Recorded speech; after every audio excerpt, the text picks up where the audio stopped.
అంగికులుగా దేవుడి వాక్యాన్ని అందించడానికి తెలుగు రాష్ట్రాలలో దేవుని చేతిలో బహుబలంగా వాడబడుతున్న దైవజనులు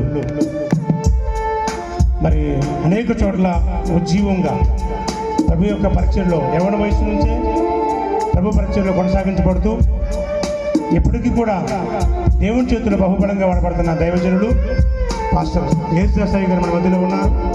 వారిని వేదిక మీదకి ఆహ్వానిస్తుండగా దయచేసి అందరూ చప్పట్లు కొడుతూ దేవుని నామమున మహిమపడతాం.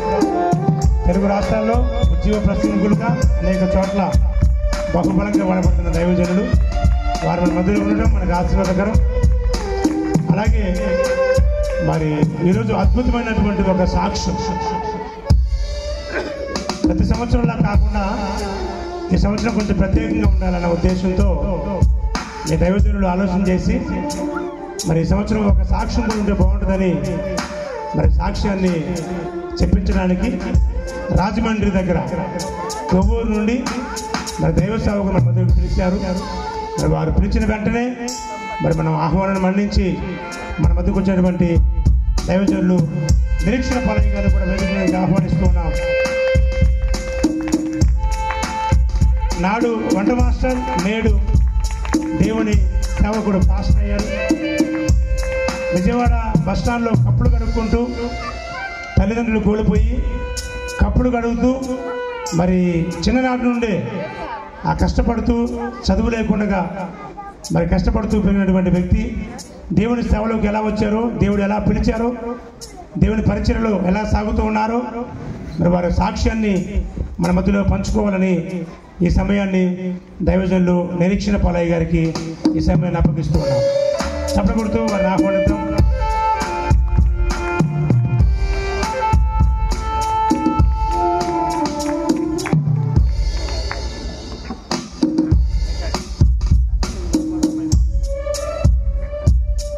దేవుని పరిశుద్ధ నామానికి మహిమ కలుగునుగాక. హల్లెలూయా. మన ప్రభువును రక్షకుడైన యేసుక్రీస్తు వారి శ్రేష్టమైన నామంలో ఈ అవకాశం ఇచ్చే అధ్యక్షుల వారికి, అలాగే నన్ను ప్రేమతో ఆహ్వానించిన సారన్నయ్య గారికి, ఇక్కడున్న దైవజనుకి, తర్వాత వాక్యం అందించే దైవజనుకి అందరికీ వందనాలు. ఎలా ఉన్నారు? పాటలు పాడినంచే ఉద్యమం అనేది పరిగెట్టుకుంటూ వచ్చేద్ది. వాక్యం కానీ సాక్ష్యం. ఒక రోజునంట ఒక దైవజనులు 40 రోజులు కూడుకులు పెట్టారంట.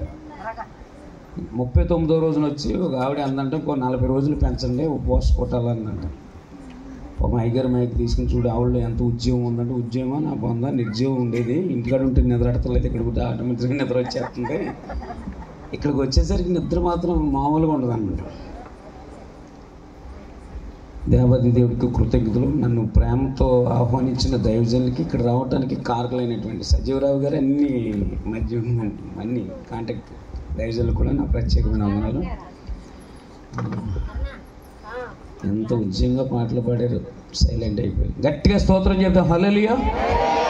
మంచిది ప్రియులారా. ఇక్కడ నిలబడుతున్న నేను ఒక్కనొక సమయంలో నా భార్య పిల్లలు వేడివేడి నూనె గాసుకొని చంపేద్దాం అనుకున్నాను. నన్ను ఈటీబీ2లో నేరాల ఘోరాలనే ఒక క్రైమ్ స్టోరీ అనేది అప్పట్లో వచ్చేది 9:30కి. భర్త బాధలు తట్టుకోలేక భార్య పిల్లలు వేడివేడి నూనె కాసిపోయి చంపితే జరిగినట్టుగా చూపిస్తూ ఉండేవాళ్ళు అప్పట్లో. ఇప్పుడు కూడా క్రైమ్ స్టోరీ అంటే జరిగిందని కల్పిత పాత్రలను పెట్టి వెనకాల బ్యాక్గ్రౌండ్ వాయిస్ చూపిస్తారు. రోజు తాగేసి విపరీతంగా కొట్టేస్తాం వాళ్ళు. పీకి మీద కాలేజ్ తొక్కేయటం, నరకం, పిల్లల్ని విసిరేయటం, టీవీలు పగలగొట్టేయటం, DVD ప్లేయర్లు పగలగొట్టేయటం, అంత నరకం చూపిస్తున్నా ఈ సందర్భంలో ఆ ఈటీవీ2లో నేరాల ఘోరాలని క్రైమ్ స్టోరీ చూసి భర్త బాధలు తట్టుకోలేక భార్య పిల్లలు చంపేస్తే అది మా అబ్బాయి, నా భార్య, మా అమ్మాయి చూస్తున్నారు, నాన్న ఎలాగే చంపేద్దామని ప్లాన్ వేసుకున్నారు. ఆ సంగతి నాకు తెలియదు. రోజు తాగొచ్చేవాడిని, ఆ రోజు తాగకుండా వచ్చారు. అందుకే ఇక్కడ ఉన్న ఆ రోజు తాగితే నాకు చాప్టర్ క్లోజ్ అయిపోయింది దగ్గర. చివరి రోజున తాగకుండా ఉన్నందుకు దేవుడు నన్ను సజీవంగా ఉంచాడు. గట్టిగా స్తోత్రం చెప్తాను.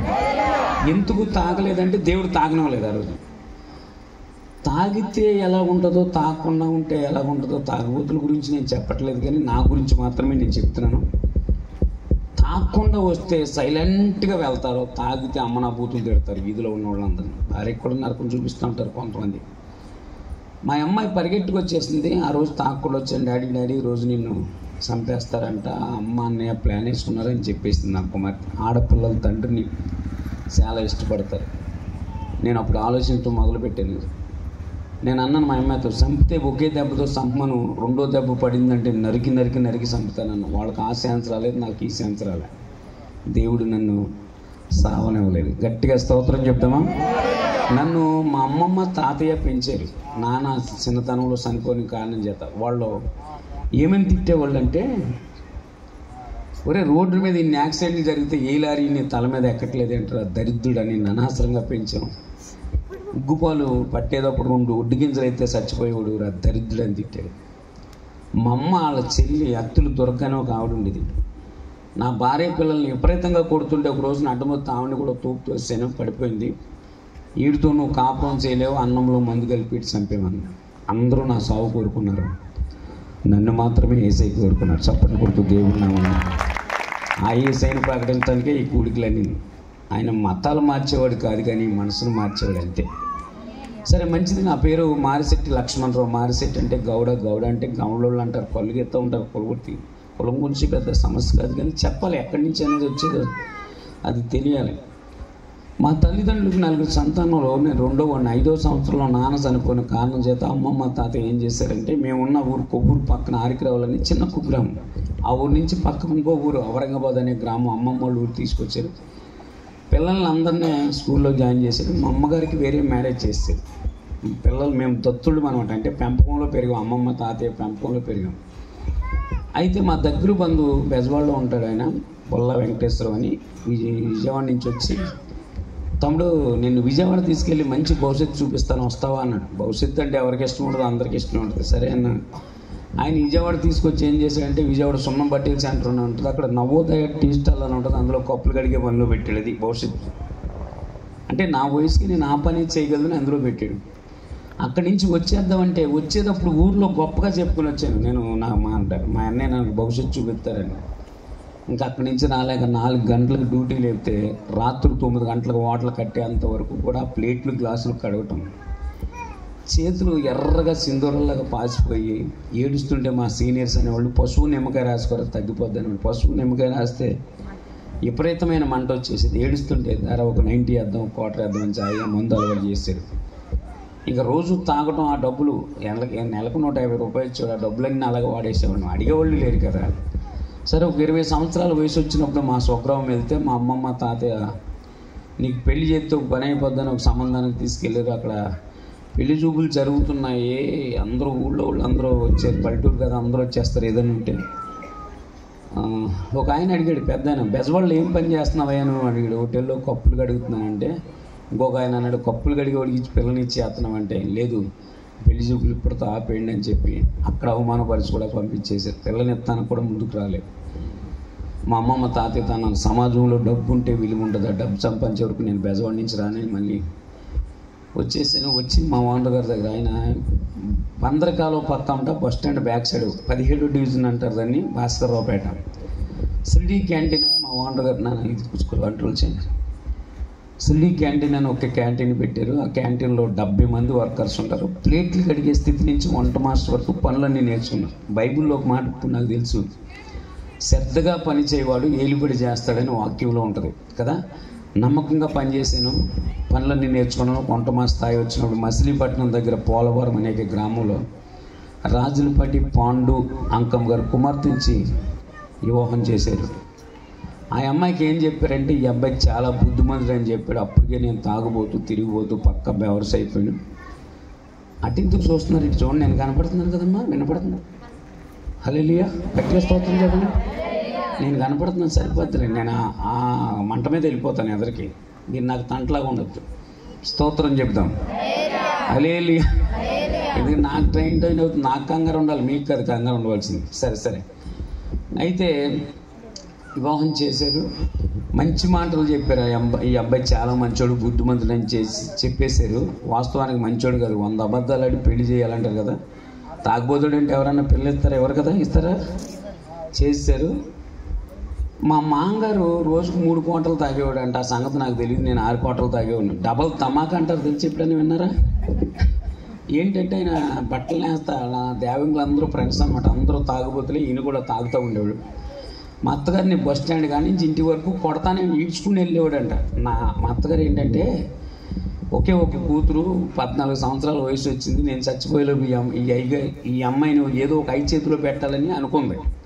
ఒక తాగుబోతుడి నుంచి తప్పించడానికి ఇంకొక తాగుబోతు చేతిలో పెట్టింది అయ్యారు చూడు. అయితే అసలు ఆ అమ్మాయికి మసిలీపట్నమే తెలీదు. అలాంటి ఆమెను తీసుకొచ్చి బెజవాడలో పాడేసి చాలా బాగా చూడు. నన్ను ఇది తీసేయకూడదు, లేకపోతే ఓకే. స్తోత్రం చెప్దాం ఒకసారి గట్టిగా చెప్పండి హల్లెలూయా. దేవుడు మంచి వాతావరణం ఇచ్చాడు. 6 గంటలు చూస్తే ఎంత తుఫాను వచ్చేద్దని భయం వేసింది. అందరూ ప్రార్థించాడు, ప్రభు కృప చూపించాడు. దేవుడికి వందనాలు. హల్లెలూయా. మంచిది. ఏం చెప్పిందంటే, అమ్మ ఈ మగోళ్ళు అనేవాళ్ళు ఎలాగే కొడతారో, దరిద్రులు ఎన్ని కొట్టినా కానీ బయటకు వచ్చి ఒక మాట కూడా ఎవరికి చెప్పొద్దని నేర్పించేది. ఇప్పుడు ఆ అమ్మలు ఎలాగుంటారు తెలుసా, ఆడితో కాపురం చేయలేవు, అర్జెంటుగా వచ్చా అన్నారు దెబ్బ పడగానే. అలాగంటే కాపురాలు ఎప్పటికీ సెట్ అవ్వవు, గుర్తుపెట్టుకోండి. ఏదన్నా చిన్నది ఉంటే ఫోన్లో టపటప మెసేజ్ పెట్టి మా ఆయన కొట్టేశాడంటే నువ్వు ఆవిడతో కాపురం చేయలేవు వచ్చావంటే ఈవిడ పెళ్లి చేసుకుంటుంది, కానీ డైరెక్షన్ అంత అత్తగారు చేస్తుంది. అందుకే కాపురాలు చిన్న భిన్నం అయిపోయి బతుకు జట్కా బండి రచ్చబండ అనే కార్యక్రమాలకు వెళ్తున్నాయి. ఇంక్లూడింగ్ మన క్రైస్తవ వ్యవహారాల్లో కూడా ఇదే పరిస్థితి. సరే, నా భార్యకి మా అత్తగారు ఏం చెప్పిందంటే, ఎన్ని దెబ్బలు నీ భర్త కొట్టినా ఒక్క మాట కూడా నాకు ఫోన్ చేసి చెప్పొద్దని చెప్పింది. పెళ్ళయింది, తాగుబోతుని పక్క బేవర్సు. పెళ్ళయిన తర్వాత 3వ నెలలో కాపురానికి తీసుకొస్తారు. మీకు ఐడియా ఉందో? కాపురానికి తీసుకొచ్చినప్పుడు నేను ఆ రోజున కూడా డబుల్ డ్యూటీ చేశాను. భార్య వస్తుందని తెలిస్తే అసలు వారం రోజులు మట్టి సెలవు పెట్టుకుని కూర్చుంటాడు పెళ్లి కొడుకు. మా ఓనర్ గారు అన్నాడు, ఇంత వ్యాపారంలో సెలవు గెలవేకూడదు, మీ ఆవిడ వచ్చినావిడ ఎక్కడికి ఉండదు, ఇంటికాడే ఉంటుందిరా, డ్యూటీ సెలవు ఇవ్వనని చెప్పాడు. 11:30కి ఆవిడ వచ్చింది. 2 గంటలకు నేను డ్యూటీ దిగాలి. 2 గంటలకు డ్యూటీ దిగవలసి వస్తే వెళ్ళి, అన్న నాకు టైం అయిపోయింది, గణపతి మాస్టర్ రాలేదు, కొంత పిలిపించిందంటే, గణపతి సెలవు అంటే ఆ డ్యూటీ కూడా నువ్వే చేయమని చెప్పారు పెళ్లి కూతురు వచ్చిన రోజు. ఎలాగుంటుంది చెప్పండి, ఎన్ని ఊహించేసుకుంటాను నేను 11 వరకు. పాపం పెళ్లి కూతురు వెనకాల తోడగుడ్లో ఇద్దరు ఏదో గుడ్లు వస్తారండి, ఎవరాళ్ళు పెళ్లి కూతురిని తీసుకుని వస్తారు కదా. వాళ్ళు ఏం చేశారంటే, అయ్యి బాబోయ్ మొదటి రోజునే ఎక్కడ లేకపోతే అసలు నీతో కాపురం చేస్తాడా. అసలు ఆ అమ్మాయి 14వ సంవత్సరంలో వివాహం చేశారు. మొట్టమొదటిసారి బెజవాళ్ళు అడుగు పెట్టింది. వీళ్ళిద్దరూ సగం బెదిరించేశారు. అసలు కాపురాన్ని సెట్ చేస్తానికి వీళ్ళిద్దరిని పంపిస్తారు, కానీ ఈ పెళ్లి కూతురు వెనకాల వాళ్ళ కాపురం చెడగొట్టి వచ్చేస్తారు చాలామంది, ఎక్కువ శాతం చూడండి. జరిగిన విషయం ఏంటంటే, అయ్యి బాబు అందరూ ఈ వచ్చిన కాడే ఉండాలి, చుట్టాలు ఉంటారేంటి, ఆ ఇల్లు కొంపలన్నీ తిరిగేశారు. ఆ తాగుబోతుడికి ఇచ్చి మీ పిల్లని ఎలా చేశారని నేను చెప్పేశారు. పోలవరంలో సాటింపు ఇందు మూలంగా తెలియపరిచేది ఏమనగా, ఆ లక్ష్మణరావు అనేవాడు పక్కా బేవర్స్ అంటే ఆడికి ఇచ్చి చేశారు. ఓ బేవర్స్ గారిని వదలటానికి ఇంకో బేవర్స్ గారికి ఇచ్చి చేశారని చెప్పేది. ఆడికి గుండు డామ్ రాయిపడిపోయినట్టు అయిపోయింది. ఇంకా ఏడుతో అలాగే కూర్చుంది. నేను రాత్రి పెళ్లి కూతురు వచ్చిన రోజైనా తాకుండా రావాలి కదా, అలవాట్లో పొరపాటు అన్నట్టు ఒక 90s వచ్చేసాను నేను. ఏమండి రోజుల్లోకి వస్తారంటే ఇలాగే వస్తానన్నాను. గట్టిగా అరుతుంటే పట్టణం ఒకటి పీకాను. వీళ్ళిద్దరు ఉన్నారు. అయ్యి బాబు ఇంకేముంది చంపేసాడు. ఆయన చేతిలో పడేసి చంపేది. పాపం ఎన్ని దెబ్బలు కొడుతున్న ఆ రోజు నుంచి అలాగే ఉంటాం మొదలెట్టి. ఒక కొడుకు పుట్టాడు, ఒక కూతురు పుట్టింది. మా అమ్మగారు అప్పుడప్పుడు బెజవాడ వస్తూ ఉండేది. వచ్చినప్పుడు యేసు ప్రభువుని నమ్ముకోమని చెప్పేది. నేను అన్నాను, ఇప్పుడు చెప్పావు కానీ ఎప్పుడు చెప్పొద్దు, మాకు చాలా ఉన్నాయని చెప్పాను. తెల్లారగట్ల 3:30, 4 గంటలకు లేచి 2 చేతులు ఆకాశం వైపు ఎత్తి నా తల్లి ప్రార్థన వల్ల నేను రక్షించబడ్డాను. స్తోత్రం చెప్తాం. పిల్లలకి ఆస్తులు సంపాదించకపోయినా పిల్లల కొరకు ప్రార్థించాలి. వారి కొరకు ఒక ఉన్నతమైన కృప పొందుకునేలాగా సండే స్కూల్కి పంపిస్తాం, మందిరానికి పంపిస్తాం. క్రమం అనేది నేర్పితే ఒకరోజు దేవుడే వాళ్ళకి సహాయం చేస్తాడు. స్తోత్రం చెప్దాము. ప్రార్థన చేస్తుంది, కుమ్ములు ఏడుస్తాను. నా కుమారుడు నశించిపోతున్నాడు ప్రభు, రక్షించు ప్రభు అని ప్రార్థన చేస్తే, నేనన్నా నీడికేం పోయేకాలం వచ్చింది, నేను బాగానే ఉన్నాను కదా, నేను ఎక్కడ నశించిపోతున్నానని నా భార్యని పిలిచి ఆ గోళ ఆపమని అన్నాను. మా అమ్మ అంటే నాకు ఇష్టం ఉండేది కదా, ఎందుకంటే 4 పిల్లలు ఉండగా వేరే పెళ్లి చేసుకుని వెళ్ళిపోయింది, ఇప్పుడు వచ్చి దొంగ వెళ్ళిపోయింది అని చెప్పి నాకు ఒక బాధ అనమాట. అప్పుడు నా భార్య అంతా ఏమనకుండా అత్తయ్య గారు 4 రోజులు ఉండి వెళ్ళిపోద్ది. ఆవిడ ఎప్పుడు అలా ప్రార్థన చేసేది. మా క్యాంటీన్లో 70 మంది వర్కర్స్ ఉండేవాళ్ళు. నేను వంట మాస్టర్ని. ఒకరోజు 10,000 అవసరం వచ్చి రోజువారీ తీసుకున్నాను. తీసుకుంటే 100 రోజుల్లో కరెక్ట్గా కట్టేస్తే మళ్ళీ 10,000 తీసుకొచ్చారు. ఈ రోజువారీ ఇస్తానికి వచ్చిన తీసుకోమన్నారు. తీసుకుని నాకు అవసరం లేదండి అంటే, మీకు ఖాతా బాగుందండి అన్నారు. ఖాతా బాగుంటే 1,00,000 అని ఇచ్చేస్తారు. అవసరం లేదన్న అట్టు మాస్టర్ అంటే అన్నాడు, మాస్టర్ మీకు అవసరం లేకపోతే నాకు ఇప్పించాను. ఆయనకి అంటే అన్నాడు. ఇచ్చేసిన తర్వాత ఒక కాగితం తీసుకొచ్చి దీంట్లో చిన్న సంతకం పెట్టినాను. మారిసెట్ లక్ష్మణరావు అని నేర్చుకున్నాను సంతకం. నేను టప గీసేసాను. ఈ అట్టి మాస్టర్ తినకుండా టీ మాస్టర్ చెప్పాడు, మాస్టర్ డబ్బులు అప్పు ఇస్తున్నాడు అని. టీ మాస్టర్, రుబ్బింగ్ మాస్టర్ అందరూ వచ్చేసి మాస్టర్ నాకు చెప్పండి అంటే వీళ్ళందరికీ ఎంత కావాలో అంత ఇచ్చేయండి అన్న. 150,000 ఇచ్చేసారు వాళ్ళు. నేను అనుకున్నాను నా వాల్యూ బలి పెరిగిపోతుంది, ఒక మాట చెప్తే డబ్బులు ఇచ్చేస్తున్నారు అనుకున్నాను, కానీ వెనకాల నేను బుక్ అయిపోతున్నాను. అంటే ఎందుకు చెప్పానంటే, అక్క నువ్వు చెప్పాక ఓ 10,000 ఇస్తారు అని చెప్పి నీ వెనకాల ఎలా గోగిద్ది, నువ్వు ఆయనకి తెలియకుండా ఇప్పించేస్తా, తర్వాత నన్ను నేను అందుకని మధ్యవర్తి ఉండొద్దని చెప్పేది. నేను 150,000 అప్పు ఇప్పించేసింది. సరే వెళ్ళిపోయారు. తర్వాత ఏం జరిగిందంటే, విపరీతమైన డబ్బు సంపాదించడమే నా దెయ్యం. ఉదయం 4 గంటల నుంచి 2 గంటల వరకు వంట మాస్టర్గా, 2 తర్వాత ఫోటోగ్రఫీ అంటే చాలా ఇష్టం. రాజీవ్ గాంధీ పార్క్ అని అప్పట్లో కొత్తగా పెట్టారు, ఆ పార్కులో ఫోటోలు తీస్తూ ఉండేవాడిని, పెళ్ళిళ్ళకి ఫోటోలు తీసేవాడిని. డబుల్ డ్యూటీలు ఎక్కువ చేశాను. డబ్బు అంటే పిచ్చి అనమాట నాకు. మీకు లేదంటే అలా చూస్తున్నారు, ఆ పిచ్చి లేకపోతే తలకు 10,000 తీసుకొచ్చి మీటింగ్ ఇచ్చేవాళ్ళు మీరు. కానుకలు పట్టండి అని చెప్పారు, మరి కానుకలు తెచ్చారో లేదో నాకు తెలియదు. స్తోత్రం. ఏంటి ఆత్రం? ఎప్పుడంటే గాత్రం. స్తోత్రం చెప్దామా? అదే. సరే, అర్ధరాత్రి 1 గంటకి విపరీతమైన జ్వరం, వాంతులు, విరోచనాలు అయిపోయి సీరియస్ అయిపోయింది నాకు. తీసుకెళ్ళి విజయ టాకీస్ సెంటర్లో బాటా షోరూమ్ పక్కన సాయి హాస్పిటల్ ఉంటుంది, అందులో పాడేశారు. సెల్స్ అన్నీ పడిపోయి ఇంక బ్రతకడం కష్టం అంటున్నారు. వాంతులు, విరోచనాలు ఒకేసారి అవ్వకూడదు. మనిషి ఎంత బలంగా ఉన్న వ్యక్తి అయినా 4 విరోచనాలు అయితే గంటలు మొత్తం అయిపోయి అమ్మ అయ్యా అని నడుస్తూ ఉంటాడు, ఎంత మొనగాడైనా సరే. అలాంటిది వాంతులు కూడా అయింది అంటే ఇంక చచ్చిపోతాడు.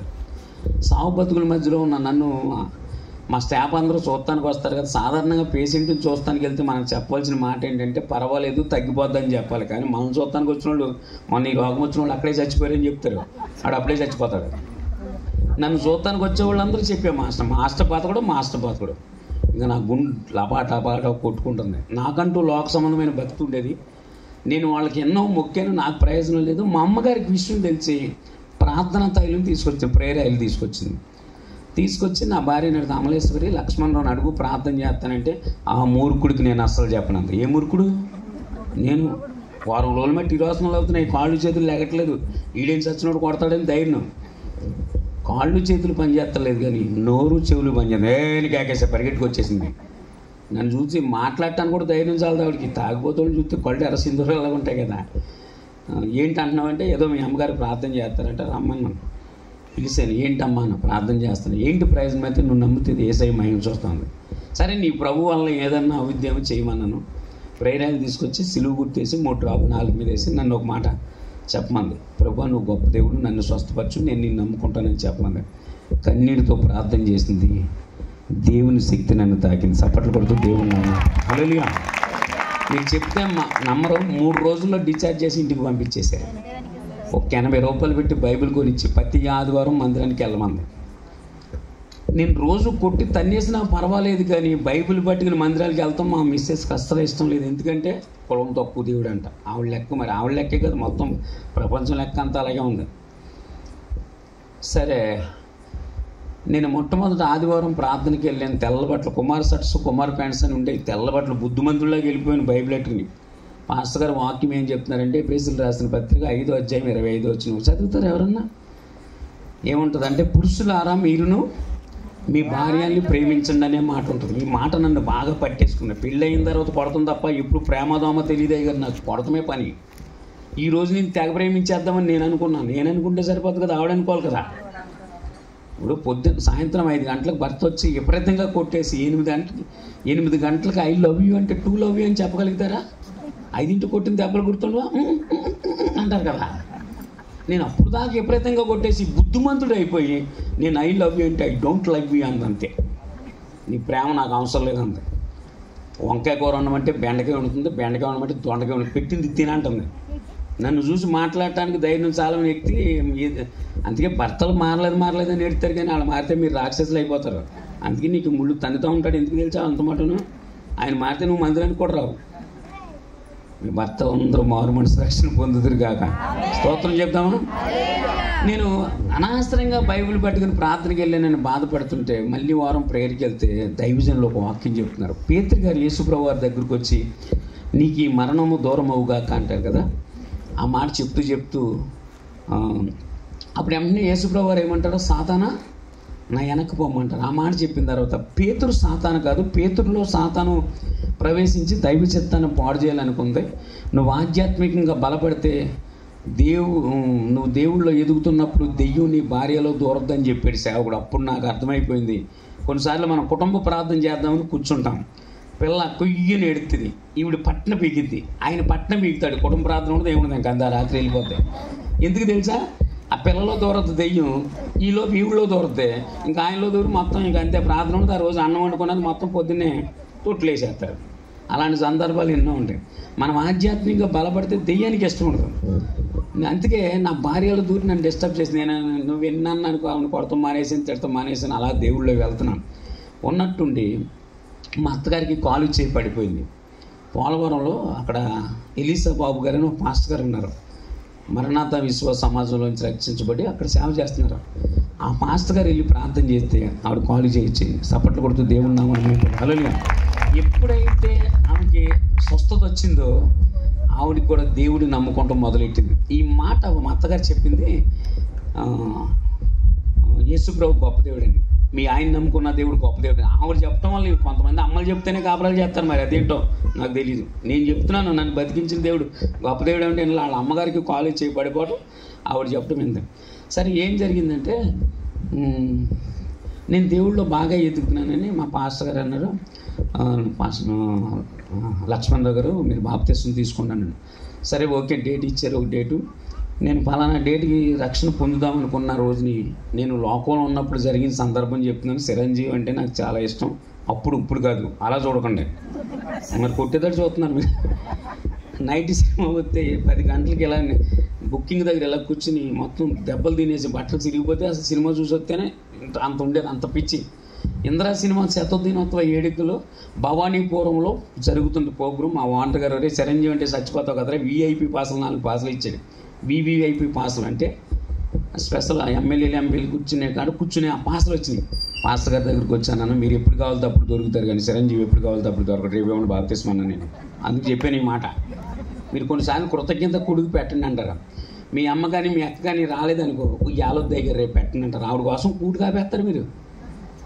ఆయన కూర్చోబెట్టి తల అంటేసి శుభ్రంగా బాప్తిస్మ ఇచ్చాడు. సపట్లు కొడుతుంది ఉన్నామన్నమాట. అలాగే నేను ఎప్పుడైతే రక్షణ పొందానో, ఆధ్యాత్మిక ఎదుగుతానో, శత్రువు ఆయన అపవాది ఎలా సెలరేగిద్ది అనే విషయం చెప్తున్నాను.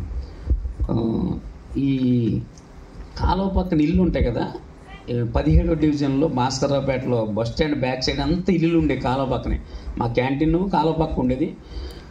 గ్లోబల్ హాస్పిటల్ అని ఉంటుంది, అక్కడ పోలీస్ కంట్రోల్ రూమ్ పక్కన బయట వేసిన 1 టౌన్ వెళ్తాను, ఫ్లైఓవర్ విజ్జి కట్టారు కదా, అక్కడ ఇల్లు ఉండే. ఆ ఇల్లు ఈ క్యాంటీన్ ఒకేసారి కూల్చేశారు రక్షణ పొందిన 15 రోజుల్లో.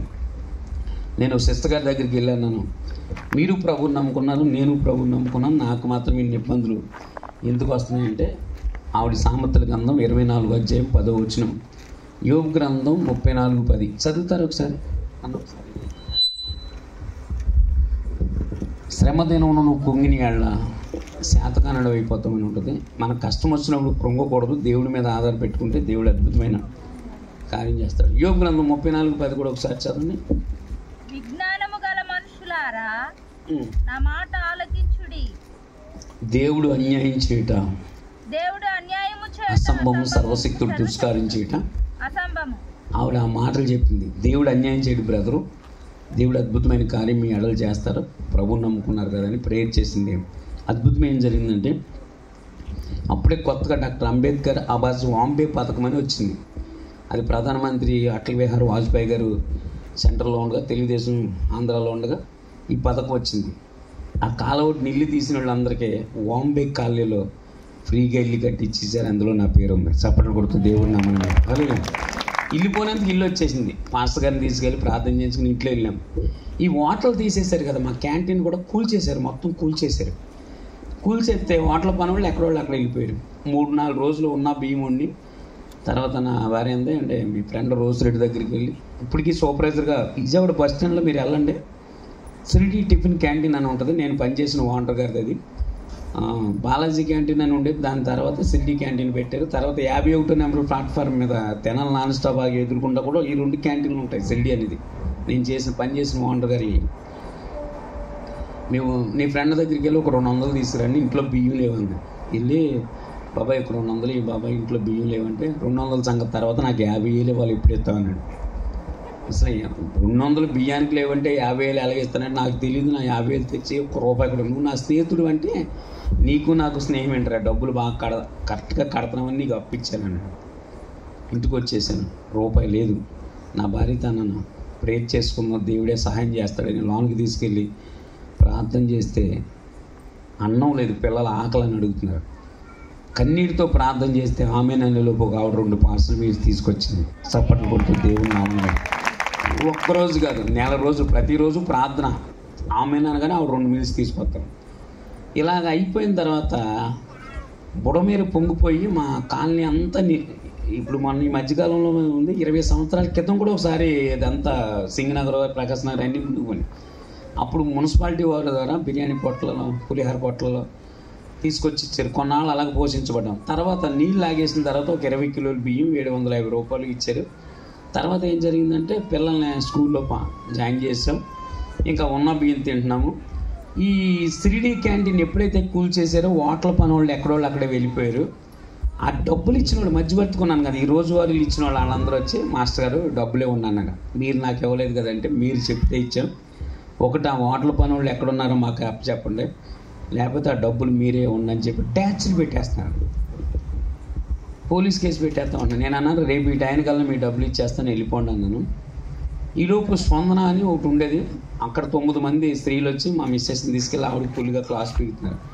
అసలు ఈ బాధ ఎందుకు, ఒక 12 ట్యాబ్లెట్లు తెచ్చుకుని మింగైతే దరిద్రం వదిలిపోద్దని పాయిజన్ ట్యాబ్లెట్లు రెడీ చేసుకున్నాను. ఎలాగోలాగా సంపాదించాను. ఓపెన్ చేస్తున్నాను చనిపోదాం కదని. ఆ లోపు మా అక్క డోర్ కొట్టింది. నాకన్నా పెద్దమ్మ వచ్చి మీ ఆవిడ ఎదురందంటే స్పందన ఉంది. సరే ఆ గొడవ నాకు ఎందుకు కానీ ఇప్పుడు నాకు 15,000 వాళ్ళు ఎప్పుడు ఇస్తారు అంతే. అక్క డబ్బులు లేకే కదా చనిపోదాం అనుకుంటున్నానంటే నువ్వు ఫ్యాన్ కురేసుకుంటావో ఏంటి తాగుతావు, రైలు పట్టాల కింద పడతావు, నాకు అనవసరం డబ్బులు ఇచ్చి చచ్చిపోతావు. సొంత అక్క. మనకి ఏదైనా కష్టం వస్తే ఇంట్లో వాళ్ళకి చెప్తాం, ఇంట్లో వాళ్ళకి కష్టం వస్తే చెప్పుకోవడానికి అవకాశం లేదు. నేను అక్క ఇక్కడే ఉండి ఇప్పుడే వస్తానని చెప్పి చాలా సీరియస్గా రైలు పట్టాల మీదకి వెళ్ళి పడుకున్నాను. పడుకున్న వాడిని ఒక క్వార్టర్ 90 తాగేసి పడుకుంటే ముక్కలు అయిపోయేవాడిని. కోపం మీద వెళ్ళి పడుకున్నాను కదా, చాలా బాధ ఉంది. వాస్తవంగా రైలు ఇటు వస్తుంటే నేను ఇటు చూడాలి. రైలు చూస్తా తలెట్లేము, బస్సు కింద కానీ రైలు కింద కానీ. చూస్తుంటే ట్రైన్ డబ్బు వచ్చేస్తుంది. అక్కడి నుంచి పరిగెట్టుకుని ఇంటి దాకా వచ్చాను. అలా నవ్వుతున్నారేంటి, ముందు దడొచ్చేసింది, దడ్డమని దడొచ్చేసి ఇంటికి వచ్చేసి నేను డబ్బులు ఎగిరంది మా అక్క. డబ్బులు గిబ్బులు అడిగితే చంపేస్తాను వెళ్ళని చెప్పి ఆవిడ తిట్టేసాను. తిట్టుకుంటూ పోయింది. ఇంట్లోకి వెళ్ళాను. మళ్ళీ ట్యాబ్లెట్లు అలాగే చూస్తున్నా, వేసుకుంటలేదు అన్నట్టు. ట్యాబ్లెట్ పట్టుకోగానే పాప గుర్తొచ్చింది. నాకు చాలా ప్రాణం. ఎంత దుర్మార్గుడైనా కానీ ఆడపిల్లలను తండ్రి చాలా ప్రేమిస్తాడు. 5 సంవత్సరాల వయసులో తండ్రిని కోల్పోయాను. తల్లి నా దగ్గర లేదు. హోటల్ అంతా ప్లేట్లు కడిగి ప్లాట్ఫారాల మీద పడుకునేవాడిని. ఈ క్యాంటీన్కి కస్టమర్లు పిల్లల్ని తీసుకుని వచ్చి వాళ్ళకి టిఫిన్ తినిపిస్తుంటే నాకు తల్లిదండ్రులు ఉంటే నా బ్రతుకు కూడా బాగుండేది కదని ఏడ్చిన రోజులు ఎన్నో నాకు తెలుసు. ఇంక నేను చనిపోతే నా పిల్లల పరిస్థితి కూడా అదే అర్థమైపోతుంది. అంతకుముందు రోజు ఫ్రెండ్ మహేష్ అని లోకో పైలట్ ట్రైన్ డ్రైవర్ సత్యనారాయణపురంలో ఉండేవాడు. ఆయన దగ్గరికి వెళ్ళి బ్రదర్ నాకు ఏమన్నా 1,50,000 ఈ అప్పు ఇప్పించండి, నా ఇంటికి అంత అలా ఇవి పెడతాను అంటే ఇప్పిస్తాను అన్నాడు. 1,50,000 నువ్వు పట్టుకున్న బైబిల్ విడిచిపెట్టురమ్మన్నాడు. నేను అన్నాను చెత్త సలహాలు చెప్పొద్దు, చేస్తే సాయం లేదంటే వాళ్ళ ఆవిడ వచ్చింది పార్వతీదేవి. డబ్బులు ఎత్తానికి సలహాలు ఎత్తానికి పని చేయనప్పుడు డబ్బులు ఎత్తానికి ఎందుకు పని చేస్తాం, వెళ్ళి ప్రార్థన చేసి మీ యేసుబాబుని అడుక్కోండి, నేను ₹1 కూడా ఇవ్వనివ్వను మా ఆయన అంటే. ఆ మాట గుర్తొచ్చింది, మీ యేసుబాబుని అడుక్కోండి ప్రార్థన చేసుకుని అనే మాట. అసలు ఎంతమందిని అడుగుతున్నావు ప్రార్థన చేస్తే బాగుంటుందని. మా అమ్మగారు ఎలా ప్రార్థన చేస్తారని నాకు తెలుసు. నిజంగా బాధల్లో ఉన్నప్పుడు వచ్చే ప్రార్థన మామూలు సమయంలో రాదు. ఆకాశం వైపు చేతులు ఎత్తి కుమ్ములి ఏడుస్తున్న ప్రభా మీరు ఒక 1,50,000 ఇస్తే బ్రతుకున్నంతకాలం నీ సేవ చేస్తానని ఒక తీర్మానం చేసుకున్నాను. చనిపోయేదానికంటే దేవుడి పని చేయడం బెటర్ కదా. బైబిల్లో కీర్తన గ్రంథం 50 అధ్యాయం 15వ వచనంలో ఒక మాట ఉంటుంది, చదువుతారు ఎవరన్నా? ఆపత్కాలంలో నువ్వు నన్ను గూర్చి మొరపెట్టు, నేను నిన్ను విడిపించదును. ఆపద వచ్చినప్పుడు మనం మొరపెట్టవలసింది అమ్మోళ్ళకో నాన్నోళ్ళకో అక్కోళ్ళకో వీళ్ళకి కాదు, దేవుడి దగ్గరకు వచ్చి మొరపెడితే ఖచ్చితంగా దేవుడు ఆ మొరాలకి ఇస్తాడు. స్తోత్రం చెప్దాం. మీ ఆత్మీయ తల్లిదండ్రులకి చెప్పుకుంటే వారి ప్రార్థన, సంఘ ప్రార్థన ద్వారా దేవుడు ఏదో ఒక మార్గాన్ని చూపిస్తాడు. ఇర్మియా 33:3 కూడా ఉంటుంది, నీవు నాకు మొరపెట్టు, కుమ్ములి కుమ్ములి కుమ్ములి ఏడ్చాను ప్రభా, 1,50,000 ఇస్తే మీరు ఇప్పిస్తే నేను బ్రతుకున్నందుకాలం నీ సేవ చేస్తాను. ప్రేర్ చేశాను, ఏడుస్తున్నాను.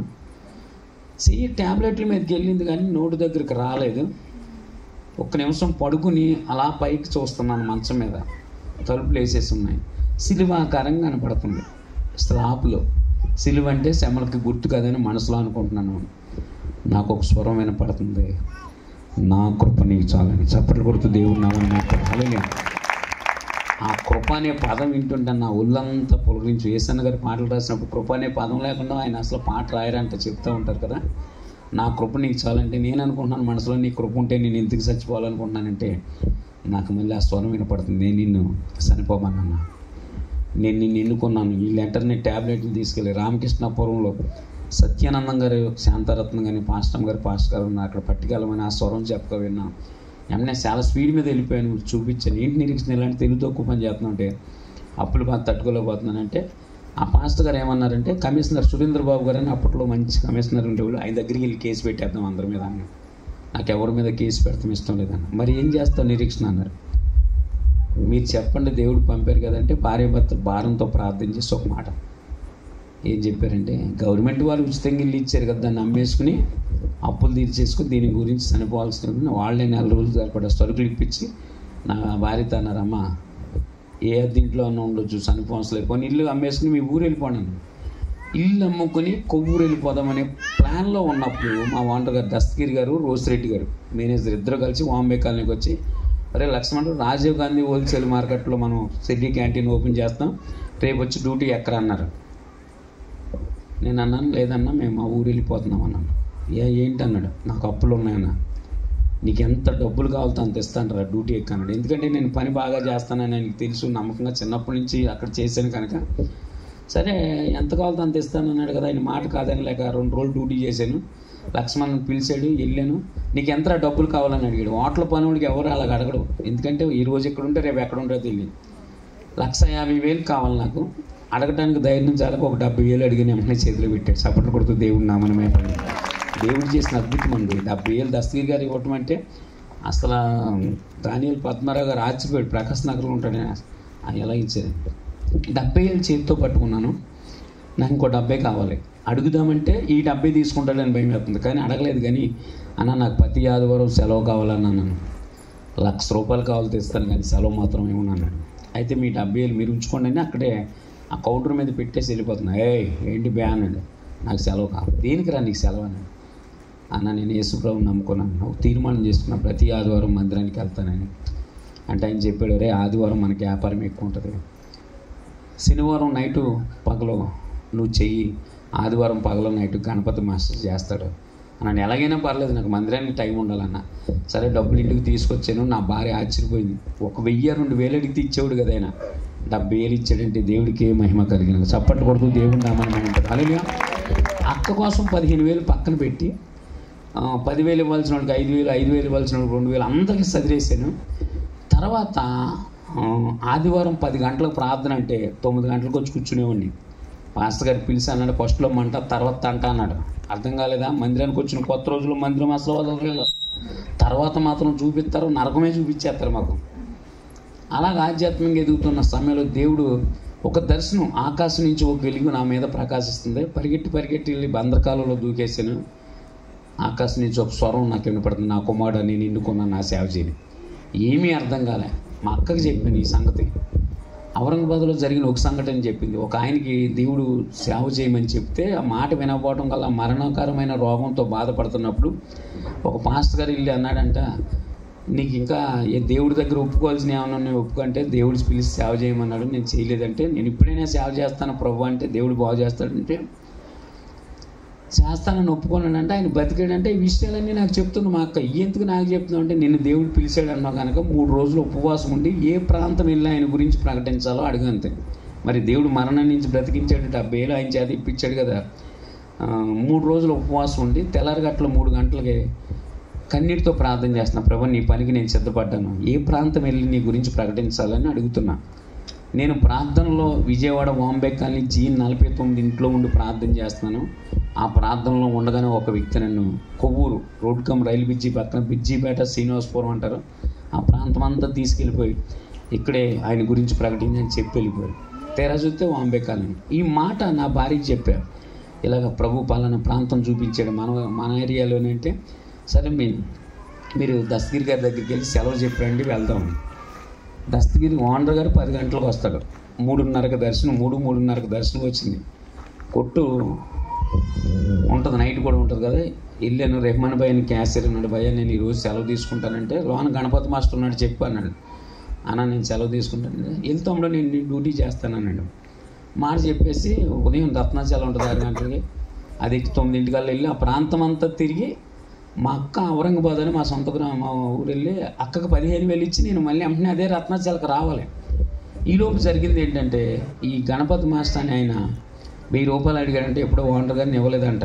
నాకేమో 70,000 ఇచ్చాడు, ఆడేమో వాడికి 70 ఇచ్చాడు, నాకు 1000 రూపాయలు ఇవ్వలేదు. ఆ డ్యూటీ నేను ఎందుకు చేస్తానని మంచి వ్యాపారం టైంలో పొయ్యి కట్టేసి వెళ్ళిపోయాడు. ఇంకా మాస్టర్ లోన్ లేక కాళేశ్వరం మార్కెట్లోను ఏలూరు లోకల్ దగ్గర ఈ హోటల్లో పనిచేసే వాళ్ళు ఉంటారంట, ఎవరినో ఒక మాస్టర్ని తీసుకొచ్చి పెట్టారు, వంటలన్నీ సెడగొట్టేసాడు. ఈ కస్టమర్లు వెళ్ళి కౌంటర్ దగ్గర గొడవ పెట్టుకుంటున్నారు, మా డబ్బులు మాకు ఇచ్చేయండి, ఐటమ్స్ ఎండాలని ఉందని. ఆ టైంలో ఓనర్ గారు వచ్చాడండి. ఏంటి కౌంటర్ దగ్గర గొడవ అంటే, ఇలాగా డబ్బులు ఇచ్చేయమంటున్నారు, దేనికంటే ఐటమ్ బాగోలేదు. ఆ లక్ష్మణరావు గారిని పిల్లలు అంటే నేను కిచెన్లో ఉన్నాను అనుకున్నాడు ఆయన. లక్ష్మణరావు రాత్రి ఇల్లు అమ్ముకుని మీరు ఇచ్చిన 70,000 పట్టుకుని పారిపోయాడు అని చెప్పారంట. మంచి కోపం మీద ఉన్న వ్యక్తి ఈ మాట చెప్తే ఎలా ఉంటుంది? దేవుడు చూపించిన ప్రాంతంలో అడుగు పెట్టామో లేదో శత్రువైన అపవాదం ఆయనలో దూరి సెలరైపోయింది. ఫోన్ చేశాను, నువ్వు సాయంత్రానికి విజయవాడ వస్తే 2 కాళ్ళు ఉంటాయి, లేదా 2 కాళ్ళు తీసేస్తున్నాను. ఆయన ఏదన్నా తప్పు చేస్తే కిచెన్లో ఎలా కొడతాడో నాకు తెలుసు, వాటర్ పనులు. నేను అన్నాను దస్తగిరి గారి దగ్గరికి వెళ్తే చంపారు. నేను అన్న సాయంత్రానికి వచ్చేస్తానని ఫోన్ పెట్టేసాను. చాలా బూతులు తిట్టాడు ఆయన. ఫోన్ పెట్టేసి నా భార్యతో అన్నాను, నువ్వు విజయవాడ వెళ్ళి ఇల్లు అమ్మేసి అప్పు తీర్చి నేను ఇంక విజయవాడ రాని చంపేస్తాడు ఆయన అన్నాను. అదే సమయంలో రామకృష్ణ నగర్ అని ద్వారకా నగర్ బస్ స్టేషన్లో వైజాగ్లో ఉంటారనమాట. అక్కడ నా ఫ్రెండ్ వేరే సమని టీ మాస్టర్ చేస్తున్నాడు. ఫోన్ చేశాడు ఆ రోజు, మాస్టర్ లక్ష్మణరావు ఇలాగా రామకృష్ణ నగర్ మంచి మాస్టర్ ఉంటే అప్పటి నుంచి 6 నెలల మట్టి చేస్తున్నాడు ఆయన. మీరు ఇప్పుడు వస్తే ఎంత కావాలో అంత అడ్వాన్స్ ఇస్తానంటున్నాడంటే ఆ ఓనర్ గారు ఫోన్ మాట్లాడాడు, మాస్టర్ ఇప్పుడు వస్తారన్నాడు. విజయవాడ నుంచి కొవ్వూరు అనే ప్రాంతం వెళ్ళిన నేను చూసి రావాలి మళ్ళీ విజయవాడ. కానీ దస్తగిరి గారు తిడతాం వల్ల వైజాగ్ వెళ్ళిపోయాను. 2 నెలలు అక్కడ పని చేస్తే ఆయనకి పని బాగా నచ్చి ఒక ATM కార్డు ఇచ్చి 15,000 రూపాయలు క్యాష్ ఇచ్చి నీకు ఎంత కావాలో అంత డ్రా చేసుకో, నీ ఫ్యామిలీ మొత్తం వైజాగ్ రావాలని. వర్క్ బాగా నచ్చింది అనమాట. 6 నీకు ఇల్లు కొని పెడతాను అన్నాడు ఆయన. సరే విజయవాడ వచ్చి ఇల్లు అమ్మేసుకున్నాం. దస్తగిరి గారికి ఇవ్వాల్సిన డబ్బులు అన్నీ బాకీలన్నీ తీర్చుకున్నాం. నేను నా భార్య 2 పిల్లలు. మా అత్తగారు మా దగ్గరే ఉండేది. వైజాగ్ వస్తామంటే వస్తానని తీసుకుని వెళ్తా ఔరంగాబాద్ అనే గ్రామంలో మధ్యాహ్నం ఫోన్ చేసి బయలుదేరి వెళ్తున్నాం. మట్ట అక్కమ్మని మా అమ్మ వాళ్ళ పిన్ని, అప్పుడు మా గౌడస్లో ప్రభువుని నమ్ముకున్న ఆవిడ పరిశుద్ధాత్మని ఇంటికి చెప్తుంది, నిన్ను దేవుడు ఇక్కడ సేవ చేయమని చెప్తే నువ్వు వంట పని పెంట పని నేను వెళ్తున్నావు, నువ్వు వెళ్ళొద్దంది. నేను వాళ్ళకి ఎవరికీ చెప్పలే నాకు దర్శనం ఉందని. కానీ ఆవిడలో ఉన్న దేవుడి మాటలు వినలే. సరే నీకెందుకు మా ఇష్టం వెళ్ళిపోతామని వెళ్ళిపోయాం. డ్యూటీలో జాయిన్ అయిపోయాను. పిల్లలు రామనగర్ స్కూల్లో జాయిన్ చేసాం. హాస్టల్ మెట్లో ఒక అద్దెలు తీసుకుని అందులో కుటుంబ ప్రార్థన చేసుకుంటున్నాం. కొత్త కదా మరి నమ్ముకున్న రోజులు. మా అత్తగారు బిగ్గరగా కేకేసి మీరు ఇక్కడ ఉండొద్దు, కొవ్వూరు వెళ్ళిపోండి అని చెప్పి కొప్పు కూలిపోయింది, కాలు చేయి పడిపోయింది. KGH హాస్పిటల్కి తీసుకెళ్తే తెల్లారి చనిపోయింది. చనిపోయే ముందు చేతిలో చెయ్యించుకుని చెప్పింది, చెప్పలేక మీరు దేవుడి సేవకి వెళ్ళిపోండి అని చెప్పి చనిపోయింది. ఒక వారం రోజులు సెలవు పెట్టాను. మా ఓనర్ గారు అన్నాడు, నువ్వు పని బాగా చేస్తున్నావని కార్డు ఇస్తే నా కార్డులో 50,000 లాగేసావు, నువ్వు అర్జెంటుగా నీ భార్య క్యాషియర్గా నువ్వు మాస్టర్గా నా ఎప్పుడు నాకు తీర్చేమన్నాను. మళ్ళీ డ్యూటీ ఎక్కేమిద్దరమును 1 సంవత్సరం పనిచేసాను. నేను మైసూర్ బజ్జీ చాలా బాగా వేస్తాను, వెళ్ళేటప్పుడు ఎలా వేస్తారని మాత్రం అడగొద్దు చెప్తున్నాను. మామూలుగా ఎంత క్వాలిటీ అంటే బాల్స్ లాగా ఉంటాయి, ఇలా ఓం చేతి వైట్గా ఉంటుంది. విపరీతంగా వ్యాపారం పెరిగిపోయింది. 5,000 అమ్మే కౌంటర్ 30,000 వస్తుంది. డెంగీ ఫీవర్ వచ్చి ప్లేట్లెట్స్ పడిపోయి మళ్ళీ హాస్పిటల్లో పెట్టాను నేను. మళ్ళీ మా ఓనర్ గారు నా డబ్బులు నాకు ఇచ్చి వెళ్ళిపోమన్నాడు. డబ్బుకి విలువ ఉంది, మనిషికి విలువ లేదని రాత్రి కొంచెం ప్రేయర్ చేసుకున్న ప్రభు అని ఏడుస్తూ ప్రార్థన చేస్తే ఒక దర్శనం. గోదావరి నదిలో నేను ఒక్కడనే కొట్టుకెళ్ళిపోతున్నానంట. యేసయ్యని బిగ్గరగా కేకలెత్తే చెయ్యి పట్టుకుని నీటి మీద నిలబెట్టి అనేక మంది నశించిపోతున్నాను, నా గురించి ప్రకటించని చెప్పాడు. స్తోత్రం చెప్దాం ఒకసారి. అదే ఈ సింబల్ దీని మీద పెట్టడానికి గల కారణం ఏంటంటే ఇదే అనమాట, నేను మునిగిపోతే యేసయ్య లేపుతున్నట్టు.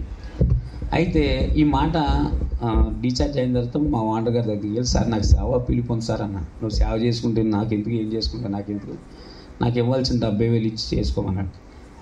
ఆయనకి 50,000 ఇవ్వాలి కదా, 50,000 ఇచ్చేసుకుని 50,000 ఇవ్వలేక మళ్ళీ డ్యూటీలో జాయిన్ అయిపోయాను.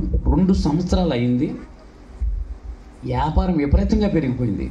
యేసేపు ఆ గృహంలో ఉంటే ఆ ఇల్లు ఆశీర్వదించబడినని మన బైబిల్లో చదువుకుంటాం కదా. కిచెన్లో మైసూర్ బజ్జీ చేస్తున్నాను, ఇలా ఇలా ఇలా ఇలా 3-4 బజ్జీలు ఇలా వెళ్తాను, అన్ని పాలసీలోకి వస్తాయి. నా భార్య టిఫిన్ చేస్తానికి వచ్చింది, క్యాషియర్ కదా, 11ంటికి వ్యాపారం తగ్గితే వచ్చింది. నేను అన్నాను, ఈ వాంటర్ గారు నా వల్ల ఎంత గొప్పడు అయ్యాడంటే, ఆవిడ అందు మరీ అంత వెరవ ఎక్కువ బజ్జీ అతను పని చేయకుండా పోతావు అంది. సామెతల గ్రంథం 16 అధ్యాయం 5 వచ్చిన ఒకసారి చదవండి. నేను దగ్గరలో ఉన్నాను, నాకు ఇచ్చిన టైం కూడా ముగిస్తానికి సిద్ధంగా ఉన్నాను. 16:5 గర్వహృదయులందరూ యెహోవాకి వేయులు వారు నిశ్చయముగా శిక్షనుంది. నీ డబ్బును బట్టి, నీ ధనాన్ని బట్టి, నీ అహంకారాన్ని బట్టి, నీ కండలను బట్టి నువ్వేమో ఎర్రవీగవా? తెలుసా ఇండియాలో మనకి ఏమొచ్చింది? కరోనా 2020 మార్చి నెల కరోనా వచ్చింది కదా. ఇండియాలో కండలు తిరిగిన వీరుడు కరోనా వాళ్ళు చచ్చిపోయాడు. డబ్బులు ఉన్నవాళ్ళు. మాకు నందమూరు అని అక్కడ పసిపెదలు అనే ఒక ఊరు ఉంది. ఒక సౌదరి గారికి కరోనా వస్తే చుట్టూరు కర్రలు కట్టేశారు. తెల్లవారుజామున 3 గంటలకు వచ్చి ఫ్యామిలీ మొత్తం రోడ్డు కమ్ రైలు బ్రిడ్జి మీద దూకి చచ్చిపోయారు. వాళ్ళకి 30 కోట్లు ఆస్తుంది. ఆస్తి కాపాడలేదు కరోనాని. ఎందుకు చెప్పాను? దేన్ని పట్టి వెర్రబీగుతున్నావా? కొంచెం డబ్బు ఉంటే భూమి మీద ఆగవు, కొంచెం చదువు ఉంటే భూమి మీద ఆగవు, 4 పాటలు వస్తే అసలు పాస్టర్ గారి మాటను, 4 వాక్యాలు చదవడం వస్తే ఆయన అసలు లెక్క చేయవు. దేన్ని బట్టి వెర్రబీగుతున్నావు? ఈవిడందరూ నువ్వు మరీ అంత వెర్రబెక్కి బజ్జీ అతనికి పని చేయకుండా పోతున్నావు. 3 సార్లు ఏంటో తెలియదు. 15 రోజుల్లో నాకు టీబీ వచ్చేసింది. సైవ్యాధి, 24 గంటలో కఫం, దగ్గు, విపరీతమైన దగ్గు వచ్చేస్తుంది. హాస్పిటల్కి వెళ్తే పెద్దవాళ్ళటేర్ అని ఉంటుంది, అక్కడ టీబీ హాస్పిటల్లో నాకు టెస్ట్ చేసి ఎన్ని పోస్టులోంచి వాటర్ తీసి చైతన్య మెడికల్ సెంటర్ పంపిస్తే నీకు టీబీ వచ్చింది, 6 నెలలు హాస్పిటల్లో ఉండాలన్నారు. ఇప్పుడు నా టాలెంట్ పొయ్యి దగ్గరే పనిచేస్తుంది, కానీ పొయ్యి దగ్గర తప్పితే నాకు ఎక్కడ పని చేయదు. ఆ రిపోర్ట్ పట్టుకుని పాస్టర్ గారి దగ్గరికి వెళ్ళి, అయ్యా నా గురించి ప్రార్థన చేయండి, టీబీ వచ్చిందంటే ఆయన అన్నారు, బ్రదర్ మీకు సేవ పిలుపు ఉందని చెప్పారు, మీరు దేవుడి సేవకి ఎందుకు వెళ్ళలేదన్నారు. నాకు అప్పులు ఉన్నాయండి అన్న. సరే ఇప్పుడు మీరు 6 నెలలు ఇంట్లో కూర్చోవాలి, హాస్పిటల్లో ఉండాలి, మీరు ఇప్పుడే ఒకే ప్రార్థన చేయండి, ప్రభువా నన్ను బాగు చేయి, నీ సేవ చేస్తానని ప్రార్థన చేయండి. మా వాండర్ గారు అన్నారు, నువ్వు ఇంటికాడ కూర్చుంటే, హాస్పిటల్లో కూర్చుంటే నా పని ఎవరు చేస్తారు, మళ్ళీ ఈజావాడీలో ఒక మాసం తీసుకొచ్చి పెట్టమంటే ఇంకొక ఆయన నా ఫ్రెండ్ సూర్యనారాయణ అని ఉంటే ఆయన తీసుకెళ్ళి పెట్టాను. నా భార్య డ్యూటీకి వెళ్ళిపోయింది, నా కుమారుడు స్కూల్కి వెళ్ళిపోయాడు. నా 10 years బేబీ నాకు పరిచయం చేస్తూ ఉండేది. ఆ పిల్ల ఎలా ప్రార్థన చేసిందంటే, ప్రభా మా డాడీకి ఏం అవ్వకుండా చేయదంటే మీ సేవకి వెళ్ళిపోతామని. నన్ను ఎలా ధైర్యపరిచేదంటే, మన దేవుడు ఇండియన్ ఎముకలు సైన్యంగా మార్చాడు, సమాధిలో ఉన్న లాజర్లు లేపాడు. నేను ఒకటి ప్రార్థన చేశాను, ప్రభా నన్ను బాగు చేయి, నీ జాబ్ చేయి. ఇలా 3 నెలలు ప్రార్థన చేసిన తర్వాత హాస్పిటల్కి వెళ్తే టీబీ తగ్గిపోయింది. సపట్లు కొడుతూ దేవుడు నామని హల్లెలూయా. టీబీ కోర్స్ 6 నెలలు. ఎవరినన్నా అడగరు, మీరు హాస్పిటల్కి వెళ్ళి 6 నెలలకు తగ్గకపోతే ఇంకొక 6 నెలలకి ఇస్తారు. ఈ 6 నెలలకు తగ్గకపోతే ఇంకో 6 నెలలు, 18 నెలలు వాడవలసి ఉంటుంది కొన్నిసార్లు. కానీ 3 నెలల్లో టీబీ తగ్గితే ఎక్స్రే పట్టుకుని డాక్టర్ గారు నా ఇంకా ఎక్స్రే ఇంకా ఇలా చూస్తున్నాం, ఇది ఎలా తగ్గిందంటే